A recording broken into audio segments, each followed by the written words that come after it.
Syukran ya Rabbi syukran hadaita qalbi syukran. Pada suatu ketika Rasulullah pernah ditanya, falau alimna ayul mali khairun ittakhadnahu.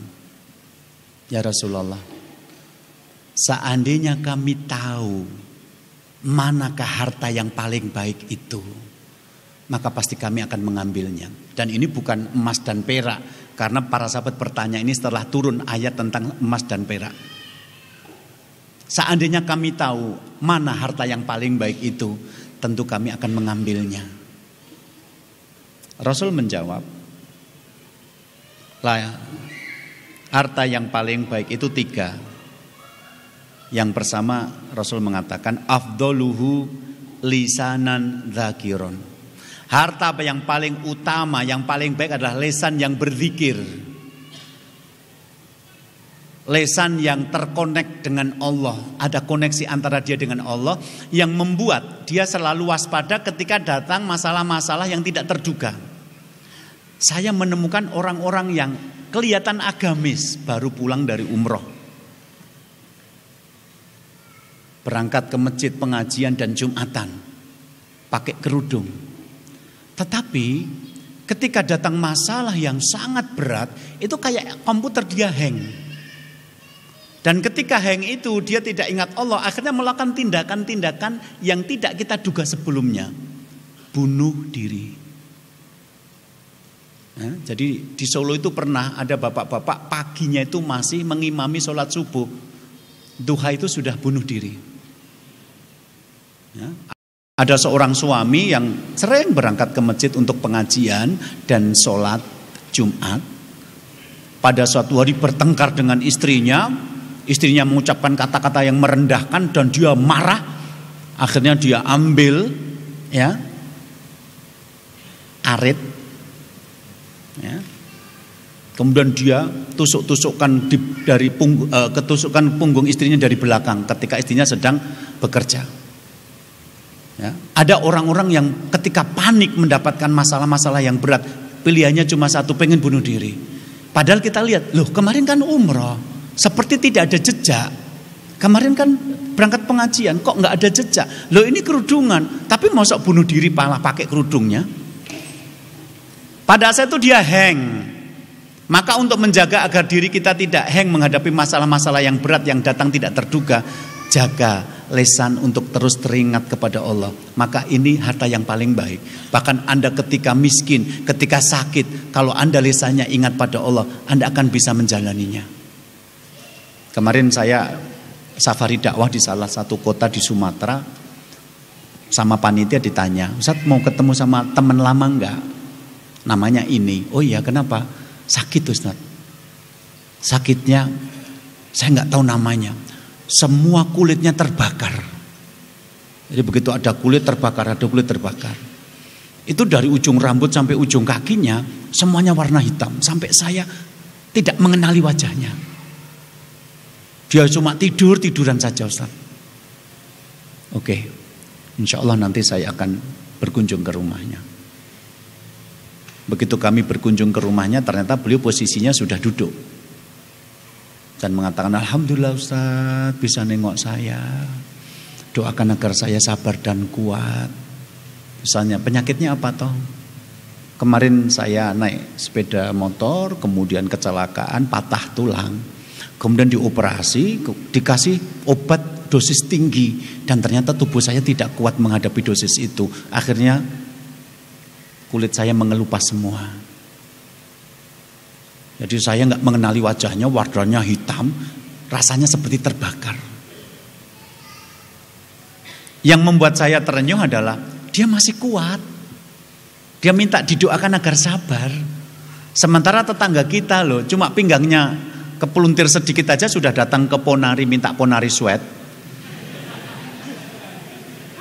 Sembuh karena apa? Karena nggak kuat dia, hanya pinggangnya saja loh sebenarnya yang bermasalah rematik. Ini loh udah kebakar seluruh kulitnya dia masih bisa kuat. Anda salah milih teman, Anda juga salah loh mendapatkan advice nanti. Yang kedua, harta yang paling baik adalah kolban syakiron, hati yang bisa bersyukur. Karena kalau urusan dunia ini tidak kita syukuri, Anda akan panik. Kenapa? Selalu muncul kekurangan-kekurangan itu. La yanalu al-insanu syai'an minad dunya illa tamuhat nafsul mafaqahu. Tidaklah manusia itu merasakan satu kenikmatan dunia kecuali dia akan pengen yang lebih dari itu. Percayalah, Anda punya mobil baru, Anda punya motor baru, Anda punya HP baru, itu nanti cuma 3 bulan, 6 bulan Anda sudah panik ingin mengganti. Kenapa? Karena yang baru sudah muncul. Mudah-mudahan tidak mengganti istri dan suami, karena yang lebih ganteng muncul gitu loh. Para peselingkuh itu di malam pertama wajahnya kayak orang setia seumur hidup. Begitu nikah 15 tahun setianya berubah, setiap tikungan ada selingkuhannya itu. Oke. Nah, karena itu maka untuk urusan dunia kita harus bisa menerima yang menjadi bagian kita. Maka kekayaan itu bukan soal jumlah, tapi soal sikap menerima. Rasul mengatakan irdo bima qasamulak takun agnan nas. Terimalah apa yang menjadi bagianmu dari Allah, maka kamu akan menjadi orang yang paling kaya. Jadi paling kaya itu pada sikap menerima. Punyaku ini ya sudah saya syukuri. Kalau Anda melihat yang lain Anda akan kaget. Yang lebih baik selalu muncul. Ada di sini yang sudah berkeinginan pulang dari sini nanti mau ganti HP baru. Coba uangnya buat ganti diinfakkan saja. Bertahanlah 6 bulan lagi dengan HP yang sekarang. Berat udah, saya pengen yang lebih ringan. Oh lumayan kalau berat buat mukul teman-temannya yang menyakitkan kan lebih menyakitkan juga itu. Ya. Nah coba perhatikan yang ketiga. Zaujatan mu'minatan tu'inu ala imanihi. Harta kekayaan nomor 3 yang paling baik adalah istri yang beriman yang menolong agama suaminya. Yang pertama dan kedua ini hartanya ada pada diri kita sendiri. Lesan yang berzikir, hati yang bersyukur, itu ada pada diri Anda sendiri. Kekayaan itu gak jauh-jauh dari hidup Anda, ada dalam diri Anda. Tapi yang datang dari selain diri kita, yang pertama kali disodorkan Rasul adalah pasangan hidup yang menolong agama kita. Jadi menikah itu mencari istri atau suami yang dengan menikahinya agama kita tertolong. Yang dengan menikahinya ibadah kita menjadi lebih luas lagi. Karena sekarang setelah menikah ibadah-ibadah yang sifatnya kolektif sudah bisa kita jalani. Kemarin belum karena masih sendiri. Artinya tidak semua pernikahan akan berakhir bahagia. Tidak. Beberapa pernikahan justru menguras energi, menguras apa yang kita miliki. Berakhir dramatis, menyesal. Jadi di satu sisi Anda harus segera menikah. Karena kalau tidak segera menikah takutnya terkena fitnah. Tapi dalam segera menikah itu Anda juga harus berhati-hati. Jangan sampai memilih pasangan yang salah. Sebab kalau memilih pasangan yang salah, boro-boro agama Anda akan terlindungi oleh pasangan Anda, justru menjadi tidak karu-karuan. Perhatikan ini.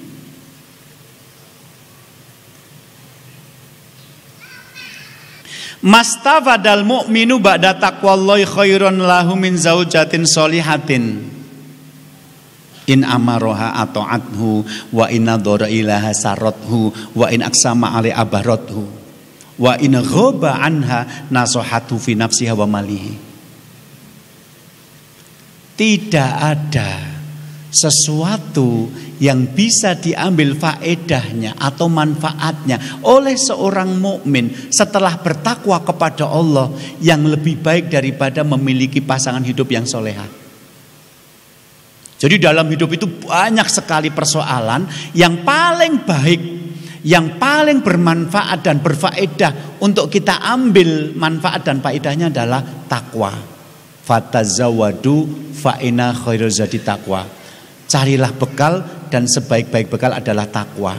Dan dalam hadis ini Nabi mengatakan setelah takwa tidak ada yang lebih baik yang bisa diambil faedahnya melebihi istri yang solehah. Kalau untuk perempuan berarti suami yang soleh. Berarti kedudukan memiliki istri yang solehah atau suami yang soleh itu satu tingkat saja di bawah takwa. Hadis ini kemudian menjelaskan ciri-ciri perempuan soleha. In amaroha atau athu, kalau diperintah mentaati. Jadi ada yang nanya ke saya, caranya memilih istri gimana Ustadz? Kalau nanti ta'aruf apa yang ditanyakan? Cari istri yang punya visi mentaati Allah dan Rasulnya. Karena masalah-masalah rumah tangga itu nanti tidak ada yang win-win solution, itu nggak ada. Masalah rumah tangga itu menyenangkan semua pihak itu nggak ada.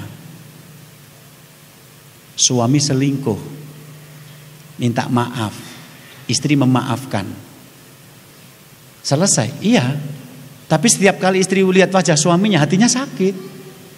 Suaminya senang dimaafkan, istrinya senep. Itu nggak one win-win solution, itu istrinya yang ngalah sebenarnya. Ya, sama istri yang membantah suaminya kembali ke rumah orang tuanya, kemudian si suami datang merayu-rayu agar dia mau kembali lagi pulang ke rumah. Si istri kemudian mau kembali. Sebenarnya suaminya jengkel gitu loh. Wong saya sebagai pemimpin gak dihargai, kemarin pulang ke rumah orang tuanya gak pamit kok. Jadi dalam perjalanan sebagai konsultan keluarga gak ada win-win solution. Selalu ada pihak yang sebenarnya tersakiti. Laki-laki menikah lagi, istrinya yang pertama gak terima, akhirnya pilih aku atau dia. Kata suaminya, pilih dua-duanya. Kata istrinya gak bisa, aku atau dia. Si istri datang kepada saya untuk konsultasi. Saya pengen suami saya menceraikan dia, Ustaz. Iya Bu, ibu kan istri pertama. Solusi versi istri pertama adalah ceraikan yang kedua, selesai masalah. Tapi ibu lupa, yang kedua itu juga perempuan seperti ibu, punya hati dan perasaan. Setelah ibu pulang, yang kedua datang ke tempat saya. Ustadz, membeli minyak angin aja nggak boleh main-main.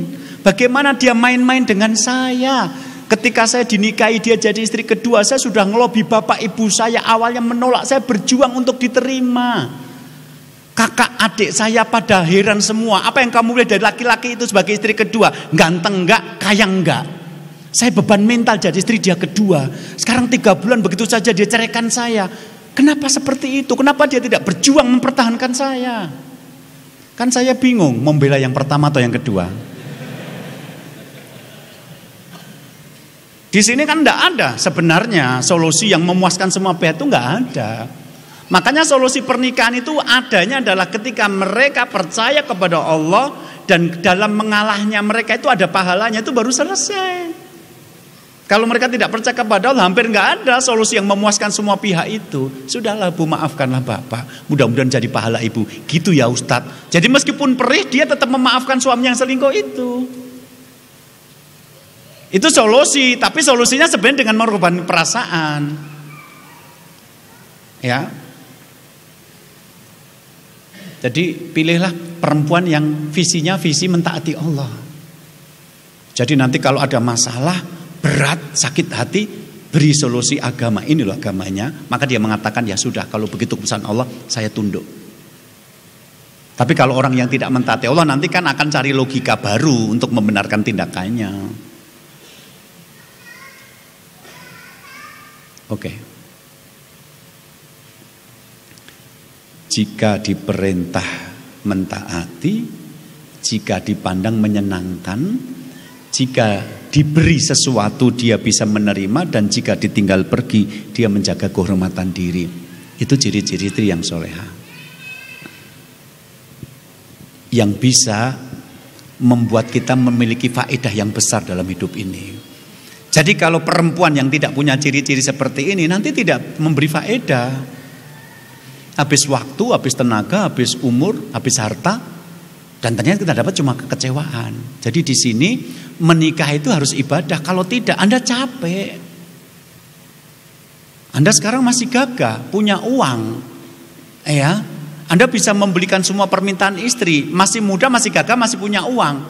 Anda kira yang tua-tua itu dulu nggak pernah muda, Pak? Anda kira yang miskin-miskin itu dulu nggak pernah kaya, Pak? Anda kira yang sekarang di rumah sakit itu dulu nggak pernah sehat apa? Pernah. Dan mereka tambah sakit hati karena begitu sakit, begitu miskin, istrinya meminta cerai dan pergi. Jadi istri-istri sekarang tuh banyak yang merubah peribahasa. Kalau dulu peribahasanya ada uang abang disayang, tidak ada uang abang ditendang. Ayo kerja, cari uang. Sekarang tidak begitu. Ada uang abang disayang, tidak ada uang, ada abang yang lain. Banyak yang seperti itu yang saya temukan. Alih-alih merawat suaminya yang sakit, alih-alih menemani agar bangkit lagi ekonominya, dia minta cerai, pergi begitu saja. Hidup cuma sekali mas, ngapain nunggu kamu yang sakit yang gak jelas kapan sembuhnya. Kalau dia tidak punya orientasi ibadah, selesai. Tapi kalau dia punya orientasi ibadah, merawat suami yang sakit itu pahalanya banyak. Menemani suami yang miskin agar bangkit lagi itu pahalanya banyak. Tapi ini cuma ada di otak perempuan yang ingin beribadah dalam pernikahan. Kalau tidak, kamu ditinggalkan pergi. Kalau hanya punya istri yang cantik gak usah pamer. Pelawak-pelawak yang wajahnya lucu aja istrinya cantik-cantik kok. Apa kelebihan Anda dibandingkan dengan pelawak itu? Anda jauh lebih tampan, istri Anda tidak lebih cantik dari dia kok. Tapi beberapa pelawak ketika sudah tidak laku istrinya minta cerai kok. Banyak perempuan-perempuan yang gak apa-apa suaminya berwajah jelek, yang penting isi dompetnya wajahnya ganteng-ganteng. Kan di uang ratusan ribu aja Soekarno dan Hatta kan lumayan ganteng. Di beberapa uang yang lain ada Pangeran Diponegoro, Imam Bonjol. Kalau suaminya nggak ganteng lihat uangnya deh gitu loh. Ada yang ganteng di sini. Untuk suaminya cukup diberi lampu yang mati. Kenapa? Karena dalam kegelapan malam tidak ada perbedaan antara yang tampan dan yang jelek. Jadi kalau Anda punya suami atau istri yang nggak terlalu cantik dan tampan, sering-seringkan mati lampu, selesai urusan. Bonusnya apa? Tagihan listrik berkurang di akhir bulan gitu.